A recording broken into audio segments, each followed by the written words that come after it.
Hi friends, అందరికీ నమస్కారం అండి. తెలంగాణలో రాష్ట్ర వ్యాప్తంగా ఉన్నటువంటి ప్రజలందరికీ ప్రభుత్వం నుంచి 2 శుభవార్తలు అయితే వచ్చాయన్నమాట. ఇందుకు సంబంధించి నోటిఫికేషన్ అయితే ఇవ్వడం జరిగిందండి. సో ఆ వివరాలు ఏంటంటే చూసి మనం వీడియోలో తెలుసుకుందాం. వీడియోను చివరి వరకు చూడండి. ఆ వివరాలు చెప్పడానికే వీడియో చేయడం జరుగుతుంది.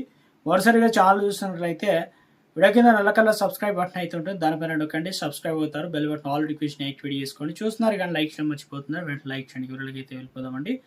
సో మొట్టమొదట అప్డేట్ ఇవ్వడం అయితే జరిగిందనమాట.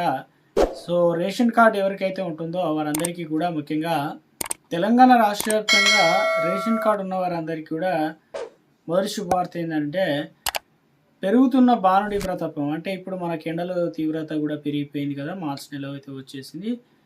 అయితే రేషన్ కార్డు లబ్ధిదారులందరికీ కూడా ఒకేసారి 3 నెలల బియ్యం పంపినమాట. సో గతంలో ఒకసారి ఇచ్చారు కదా 3 నెలల పంపిణీ అంటే బియ్యం. ఇప్పుడు ఎందుకు ఇస్తున్నారంటే, వేసవి ఎండాకాలంలో ఎండల తీవ్రత పేద ప్రజలను ఇబ్బంది పడకుండా ఉండేందుకు గాను ఒకేసారి 3 నెలల బియ్యం అయితే ఇవ్వడానికి కేంద్ర ప్రభుత్వం సిద్ధమైందనమాట. సో ఇవన్నీ కూడా సరిపడా రేషన్ సరుకులు ఒకేసారి పంపిణీ చేయాలని రాష్ట్రాలకైతే ఆదేశాలు అయితే జారీ చేశారు. ప్రస్తుతం మార్చి మొదటి వారంలో ఉష్ణోగ్రతలు భారీగా పెరుగుతున్నాయి. రానున్న ఏప్రిల్, మే, జూన్ నెలలో కూడా ఎండలు మరింత ఎక్కువగా ముదిరే అవకాశం అయితే ఉన్నట్లు వాతావరణ శాఖ అయితే చెప్పిందనమాట. ఇక ఈ నేపథ్యంలో లబ్ధిదారులు ప్రతి నెల రేషన్ దుకాణాల వద్ద ఎండలో వేచి ఉండాల్సిన అవసరం లేకుండా ఏప్రిల్ నెలలోనే 3 నెలల బియ్యాన్ని అందజేయాలని కేంద్ర పౌర సరఫరా శాఖ రాష్ట్రాలకు ఆదేశాలు అయితే జారీ చేసింది. సో ఇప్పుడు తెలంగాణలో ఏం జరుగుతుందంటే, ముఖ్యమంత్రి రేవంత్ రెడ్డి ఆధ్వర్యంలో కాంగ్రెస్ ప్రభుత్వం ఇప్పటికే లబ్ధిదారులకు నెలకు 6 కిలోల చొప్పున సన్నబియ్యం పంపిణీ చేస్తున్నారు. ప్రస్తుతం రాష్ట్రంలో 1 కోటికి పైగా రేషన్ కార్డు లబ్ధిదారులు అయితే ఉన్నారు. కేంద్ర సూచనల మేరకు 3 నెలల కోటాను ఒకేసారి ఇవ్వడానికి అవసరమైన బియ్యం నిల్వలు, రవాణా సాధ్యాసాధ్యాలను రాష్ట్ర ప్రభుత్వం పరిశీలిస్తుందన్నమాట. ఇక ఎందుకంటే ఒకేసారి 3 నెలల బియ్యం ఇచ్చినా కూడా ఏమవుతుందంటే, సరిపడినటువంటి గిడ్డంగులు ఉన్నాయో చూసుకోవాలి. ఇక విలేజ్ల వారీగా 3 నెలల కోటా పొందాలని లబ్ధిదారులు 3 సార్లు వేలిముద్రలు వేయాల్సి అయితే ఉంటుంది. అదేవిధంగా సర్వర్లు సమస్యల వల్ల కార్డు లబ్ధిదారులకు 15 నుంచి దాదాపు 20 అర్ధగంట సమయం పడుతుంది. డీలర్లు తలనొప్పిగా మారుతుంది అంటున్నారు. మొత్తం మీద అయితే ఇలాంటివి ప్రభుత్వం దీనిపైన త్వరలోనే అధికారికంగా మార్గదర్శకాలు అయితే రిలీజ్ చేయనున్నారన్నమాట.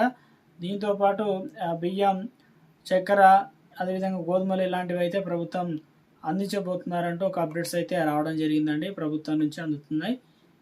సో రేషన్ కార్డు లబ్ధిదారులకు సంబంధించి ఒక లేటెస్ట్ అప్డేట్ అయితే మనకు అందించే ప్రయత్నం అయితే చేయడం అయితే జరిగిందండి. మరో అప్డేట్ అయితే వచ్చిందండి. సో నోటిఫికేషన్ ఏంటంటే, తెలంగాణలో మార్చి 6వ తేదీ నుంచి ప్రజాపాలన స్టార్ట్ అవుతుందన్నమాట. అంటే ఈ రోజే మార్చి 6 తారీఖు కాబట్టి 99 రోజుల యాక్షన్ ప్లాన్ అనేది రాష్ట్ర ప్రభుత్వం గ్రామస్థాయి వరకు అయితే జరగనున్నదన్నమాట. ఈ ప్రోగ్రాంలో భాగంగా సంక్షేమ పథకాలు అమలు చేరున్నారు. కొత్త పథకాల ప్రారంభంతో పాటు పథకాల మరింత చాలామంది లబ్ధి పొందేందుకు గాను రేవంత్ ప్రభుత్వ అధికారంలో వచ్చిన 3వసారి కార్యక్రమం అనేది చేపడుతున్నారు కాబట్టి, సో ఇందుకు సంబంధించి రూట్ మ్యాప్ కూడా సిద్ధం చేశారనమాట. ఇందిరా మహిళ లబ్ధిదారులకు పంపిణీ ఏ రకంగా అంటే, కార్యక్రమంలో ఇందిరా మహిళ పథకం ద్వారా దరఖాస్తు చేసుకున్న వారికి ఇల్లు మంజూరు చేయనుంది. అధికారికంగా వచ్చిన తొలి విడతలో 3 లక్షల ఇల్లు అనేది విడుదల చేసింది. ఇప్పుడు 2వ దశ మరింత మందికి ఇళ్లను కేటాయించనుంది. స్థలం ఉండి ఇల్లు నిర్మించుకోవాలనుకున్న వీటిని మంజూరు చేయబోతున్నారన్నమాట. ఇక రేషన్ కార్డు కోసం నిరంతరం దరఖాస్తు చేసుకునే ప్రక్రియను అమలు చేయనుంది. దీనివల్ల కొత్తగా రేషన్ కార్డుల కోసం ఎప్పుడైనా దరఖాస్తు చేసుకోవచ్చు. మీకు అర్హత ఉంటే అది అధికారుల పరిశీలన చేపట్టి రేషన్ కార్డులు జారీ చేస్తారు. రేషన్ కార్డు కోసం దరఖాస్తు జారీ ప్రక్రియ నిరంతరం అయితే చేపడుతున్నట్లు రేషన్ దరఖాస్తుల కోసం చేసుకోవడానికి అధికారులు జారీ చేయడానికి ఇక నుంచి ఎలాంటి గడువు అయితే ఉండదన్నమాట. సో మరోసారి అవకాశం అయితే ఇవ్వనున్నారనమాట. సో గుడ్ న్యూస్ చెప్పే ప్రయత్నం అయితే చేయడం జరిగింది. 2 రకాల అప్డేట్స్ అయితే మనకు అందించడం అయితే జరిగిందనమాట.